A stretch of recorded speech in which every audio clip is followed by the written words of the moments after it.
कृष्ण, राधे राधे। और सभी कृष्ण प्रेमियों को, श्याम प्रेमियों को, राधा प्रेमियों को मोहिनी एकादशी की हार्दिक हार्दिक हार्दिक शुभकामनाएं। आप और हम मिलकर आज मना रहे हैं मोहिनी एकादशी। तो मोहिनी एकादशी की कथा तो मैं आपको सुनाऊंगी ही। तो भगवान विष्णु ने पृथ्वी पर 24 अवतार लिए हैं, जिसमें से 10 उनके पूर्ण अवतार हैं और बाकी उनके अंशावतार हैं। तो उन्हीं अंशावतार में से एक अवतार उनका मोहिनी स्वरूप है। और भगवान श्री हरि विष्णु ने मन मोहिनी स्वरूप धारण किया था आज के दिन। क्यों किया था ये मैं आपको बताऊंगी। तो चलिए जी, पहले मैं आपको दर्शन करा देती हूँ। जय जय श्यामा, जय जय श्याम और जय जय श्री वृंदावन धाम। बरसाने वाली की जय, राधे रानी सरकार की जय, बांके बिहारी लाल की जय, मेरे लड्डू गोपाल की जय, वृंदा महारानी की जय और गैया मैया की जय, शालिग्राम भगवान और तुलसी महारानी की जय। तो देखिए, हमारे श्री हरि नारायण, हमारे विष्णु, हमारे श्री कृष्ण भगवान हाथ में अमृत कलश जो है पकड़े हुए हैं और इन्होंने मोहिनी स्वरूप धारण किया है। और देखिए, मोहिनी स्वरूप इन्होंने किस रूप में धारण किया है मैं आपको दिखा देती हूँ। तो देखिए, ये रही हमारी मन मोहिनी। मोहिनी मोहिनी मोहिनी मोहिनी मोहिनी। और देखिए, हमारे केशव लाला ने आज मोहिनी स्वरूप धारण किया है। इनके स्वरूप के आप दर्शन कर रहे हैं। मन मोहिनी स्वरूप में हमारे भगवान दर्शन दे रहे हैं। आज हमारे लड्डू गोपाल मन मोहिनी स्वरूप में दर्शन दे रहे हैं। तो दर्शनों का आनंद आप उठा रहे हैं। मनमोहिनी तेरी अदा, तुझे जब देख ले खुदा, मोहिनी मोहिनी मोहिनी मोहिनी। तो देखिए, कितना सुंदर रूप धारण किया है हमारी मनमोहिनी ने। और ये देखिए, हमारी वृंदा महारानी मोहन स्वरूप धारण करके विराजमान है।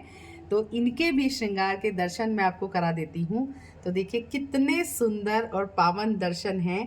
तो हमारी वृंदा बनी है केशव और केशव बन गए हैं आज वृंदा, क्योंकि मोहिनी एकादशी है तो मोहिनी स्वरूप धारण किया है इन्होंने। और हमारी वृंदा ने मोहन स्वरूप धारण किया है। तो आपको मैं दोनों के एक साथ दर्शन करा देती हूँ। और ये रखा है अमृत कलश। तो अमृत कलश की बहुत महिमा है और इसी अमृत कलश की वजह से भगवान ने, श्री हरि नारायण ने मोहिनी स्वरूप धारण किया था। तो देखो, कितना सुंदर दर्शन है। और हमारे लाला हमारे प्यारे बनकर बैठे हैं मनमोहिनी। और देखिए, कितने सुंदर दर्शन है हमारे लाला के, हमारी लाडो के। ये बैठी है हमारी वृंदा और ये रहे हमारे केशव। तो आपको इस प्रकार अपने बाल गोपाल, लड्डू गोपाल को मोहिनी स्वरूप धारण कराना है। तो मोहिनी स्वरूप धारण कराने के लिए आपको कुछ विशेष नहीं करना है। वही ड्रेस आपको पहनानी है, वही सारी ज्वेलरी आपको पहनानी है। बस आपको बिंदी लगानी है, नथ लगानी है, टीका लगाना है और मांग टीका लगाना है। साथ में जो भी आपके पास एसेसरीज हैं उसको आप लगा सकते हैं। चुनरी पहनानी है और लंबे लंबे बाल राधा रानी वाले लगाने हैं इनको। तो इसी प्रकार से आप इनका श्रृंगार करा सकते हैं और श्रृंगार करके इनको मनमोहिनी स्वरूप में आप इनको मनमोहिनी स्वरूप धारण कराइए। और ये कलश आपको ज़रूर रखना है इनके पास। इस कलश को हम बाद में सभी प्रसादी रूप में ग्रहण कर लेंगे, क्योंकि इस कलश में मैंने गंगा जल डाल लिया है। तो ये अपने आप ही अमृत स्वरूप हो गया है। और हमारी लाडो को, हमारी प्यारी को हमने बना दिया है मोहन स्वरूप। कितनी सुंदर लग रही है। देखिए, इनके श्रृंगार में भी आपको कुछ नहीं करना है। इनके श्रृंगार में आपको जो आप करते हो बस वही सारा श्रृंगार करना है। बस आपको इनको नथ नहीं पहनानी है, टीका नहीं पहनाना है, मंगलसूत्र नहीं पहनाना है, बस यही करना है। साथ में पगड़ी मैंने लगा दी है और ये लगा दिया है मोर पंख और ये मैंने बांसुरी धारण करा दी है। तो हमारी श्री जी, हमारी किशोरी जी, हमारी लाडली जी देखिए, माधव रूप में, मोहन रूप में दर्शन दे रही हैं। और हमारे मनमोहन मन को मोह रहे हैं मोहिनी स्वरूप में। तो ये दर्शन आप कर सकते हैं। और ये हमारे बिहारी जी है, ये भी हमारे मंगल कलश लेकर खड़े हुए हैं, अमृत कलश लेकर खड़े हैं, क्योंकि इसी रूप से भगवान इस रूप में आए थे तो हमारे भगवान ने भी कलश धारण किया हुआ है। तो जी मैं आपको अब कहानी बता देती हूँ कि भगवान श्री हरिनारायण ने क्यों मोहिनी अवतार धारण किया था। तो एक बार पूरी सृष्टि में प्रलय हो गया था, तो जब पूरी सृष्टि जलमग्न हो गई तो सारी औषधियाँ, सभी जीवनदायिनी वस्तुएं और सारी चीजें जलमग्न हो गई और सारी सृष्टि में तबाही मचने लग गई। तो सारी सृष्टि जलमग्न होने के कारण सब कुछ नष्ट हो गया। तो उस समय जो देवता थे उनकी शक्ति क्षीण होने लगी और असुरों की शक्ति बढ़ने लगी। तो जब असुरों की शक्ति बढ़ेगी तो धर्म का नाश होगा और सभी पाप कर्म बढ़ेंगे और सभी बुरे कर्म धरती पर बढ़ेंगे। तो इससे सभी चिंतित होने लगे और सभी अपनी समस्या लेकर भगवान के पास गए। विष्णु भगवान से कहा, हे प्रभु, इस प्रकार पृथ्वी पर त्राही त्राही मची हुई है, तो आप इसका समाधान निकालिए। तो भगवान ने कहा कि सृष्टि बचाने का सिर्फ एक ही रास्ता है कि आप समुद्र मंथन कीजिए, उसमें से अमृत कलश जो निकलेगा वो देवता उसको पिएंगे, तो तभी देवताओं की शक्ति बढ़ेगी और वो धर्म का पालन कर सकेंगे। तो देवता और दानवों ने समुद्र मंथन शुरू कर दिया।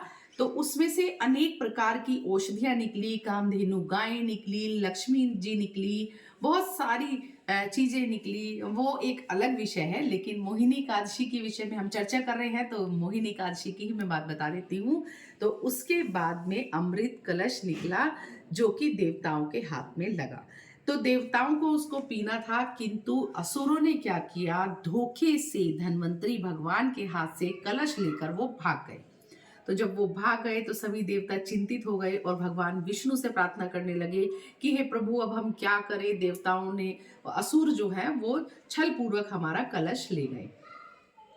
तो इस प्रकार से भगवान बड़े चिंतित हुए कि असुरों ने अगर वो कलश पी लिया तो स्वयं भगवान श्री हरि नारायण भी उनको हरा नहीं सकेंगे। तो भगवान ने बहुत सुंदर, बहुत मनमोहक मोहिनी स्वरूप में एक स्त्री स्वरूप उन्होंने धारण किया। भगवान ने जब जब पृथ्वी पर अवतार लिया है तब तक उसके पीछे एक बहुत बड़ी भगवान की मनसा होती है, शिक्षा होती है। तो उन्होंने मोहिनी स्वरूप लिया। भगवान मन मोहिनी, मोहिनी जैसे नाम से ही कि मोहित करने वाली, तो सभी असुर उनको देखकर मोहित हो गए और इतना सुंदर उनका स्वरूप था। तो उन्होंने उनको प्रलोभन देकर और अपने झांसे में फंसा कर वो कलश असुरों से छीन लिया। और इस प्रकार भगवान विष्णु ने अपनी माया के द्वारा असुरों से अमृत कलश ले लिया और वो देवताओं को पिला दिया अमृत कलश, और जो असुर थे उनको सामान्य फलों का रस पिला दिया, जिसके कारण उनकी शक्ति क्षीण हो गई और देवताओं की शक्ति बढ़ गई। और उन्होंने इस प्रकार अधर्म का नाश करके धर्म की स्थापना की, क्योंकि हमारे भगवान श्री हरि विष्णु हमेशा ही धर्म की स्थापना करते हैं और इसीलिए वो अपने अवतार लेते हैं। तो यही कहानी है मोहिनी एकादशी की, मैंने आपको बता दी है। तो आप और हम मोहिनी एकादशी का आज व्रत रखेंगे। मोहिनी एकादशी का पावन पर्व हम मना रहे हैं। तो जी चलिए एक बार फिर से मैं आपको अपनी मनमोहिनी के दर्शन करा देती हूँ, उनके मोहिनी स्वरूप के। तो आइए मेरे साथ और दर्शन कीजिए। रसिया को नार बनाओ रे, रसिया को, रसिया को नार बनाओ रे, रसिया को, हम रसिया को, हाँ रसिया को, हाँ जी रसिया को, रसिया को नार बनाओ रे, रसिया को। और देखिए हमारे रसिया कितने सुंदर लग रहे हैं, कितने सुंदर स्वरूप के इनके दर्शन आप कर रहे हैं, कितने प्यारे लग रहे हैं मनमोहिनी स्वरूप में। और ये रही हमारी लाडो वृंदा हमारे मोहन स्वरूप में। और अगर आपको ये वीडियो पसंद आया है तो जरूर से लाइक कमेंट शेयर कीजिएगा। चैनल में नए हैं तो चैनल को सब्सक्राइब कीजिएगा और अपने दोस्तों में शेयर करना मत भूलिएगा। जय श्री राधे।